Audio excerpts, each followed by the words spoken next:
Well, happy Saturday. I'm Storm Team forecaster Jesse Ritka. This is your day to get outdoors, do a little Waukesha Jamboree, maybe head to the Big Chill in Racine because, well, we've got a big chill on the way, that's for sure. Today is definitely the more mild and better day out of the weekend, 44 degrees. For our high, that's still well above average, although we started off with clouds. We're watching the cloud cover, though, decrease. We will be calling it partly cloudy by the end of the day. Now, as the temperatures increase and the clouds decrease, those winds will be really cranking up, especially later this evening.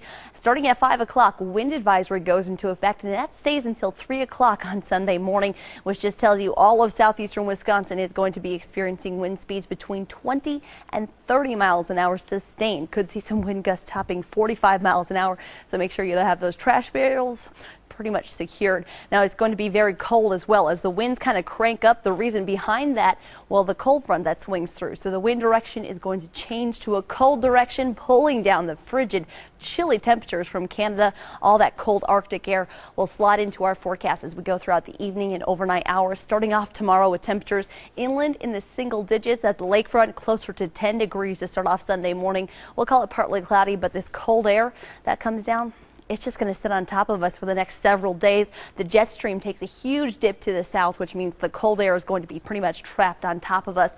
Even with high pressure sliding in for Monday and Tuesday, that'll give us sunshine, but certainly not warmer temperatures. It is just going to be bone-chilling cold, and the coldest air of the season is going to be upon us as we go into the other side of the weekend. For today, though, winds start to ramp up, especially this afternoon. Again, the bitterly and brutally cold and those winds that are going to be just downright nasty still to our north until we get to the evening hours. Again, that's when that wind advisory goes into effect. Here's that jet stream taking that major dip as we go into early next week.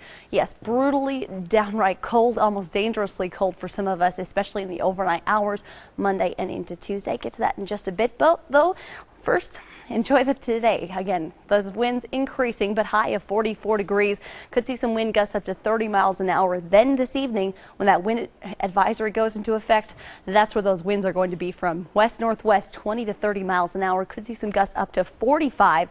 And look at those temperatures. Just downright cold. 10 degrees tonight in Milwaukee, 6 in Waukesha and inland. A few flurries as that cold front pushes on through, and a few flurries still possible tomorrow. But notice that temperature, about a third of what we're going to be throughout the day today. So we don't even cut it in half. We cut that temperature into a third, and that's what's going to be our high on Sunday. Though you factor in the wind, still very breezy. Wind chill values 0 to 10 degrees below zero. It's going to be a very chilly day and a very cold start to your work week. Monday, 7 degrees for a high, still very windy. So that means wind chill 0 to 15 degrees below zero during the day. And again, these are some of the coldest temperatures we've seen in the past couple of years. Last time we saw overnight lows below zero, as cold as we're going to get Monday and into Tuesday. 7 degrees back in 2011, and that's when the highs were in the single digits. The last time they were in the single digits. We're certainly going to have a few of those as we start off the work week. Again, jet stream, the reason why we're looking at much colder air trapped to our south, which means we are just stuck in the cold. 7 degrees for a high on Monday. Partly cloudy skies, then overnight, Monday night and into Tuesday, 4 degrees below zero. Factor in that still persistent nasty wind from the northwest. It's going to feel more like 20 degrees to 30 degrees below zero. So dangerously cold Monday night and into Tuesday. High still only in the single digits on Tuesday. A little bit warmer on Wednesday. We'll be happy to have the teens back after those 2 days. Then the 20s return for Thursday and Friday with a little bit of light snow expected.